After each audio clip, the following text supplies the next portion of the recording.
প্রিয় মাধ্যমিকের ছাত্রছাত্রীরা, আজকে তোমাদের মাধ্যমিকে আসতে পারে এমন 5টি প্রবন্ধ সাজেস্ট করব, যা তোমরা এখন থেকে বাড়িতে প্র্যাকটিস করতে পারো। প্রথম, প্রতিদিনের জীবনে বিজ্ঞান, অথবা একই রচনা, দৈনন্দিন জীবনে বিজ্ঞান। পরের রচনা,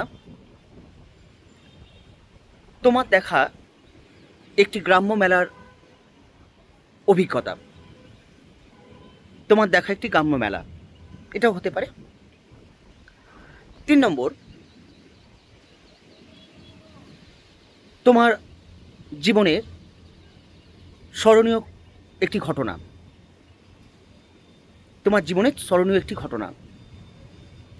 4 নম্বর, ভারতের জাতীয় সংহতি অথবা জাতীয়তাবোধ। 5 নম্বর, পরিবেশ দূষণ ও তার প্রতিকার। এই 5টি টপিক তোমরা আপাতত বাড়িতে প্র্যাকটিস করো। আশা করতে পারি এর মধ্যে থেকেই তোমরা মাধ্যমিকে কমন পাবে। ভালো থেকো, ভালো ভেবো, আর অবশ্যই ভালো করে প্র্যাকটিস করো।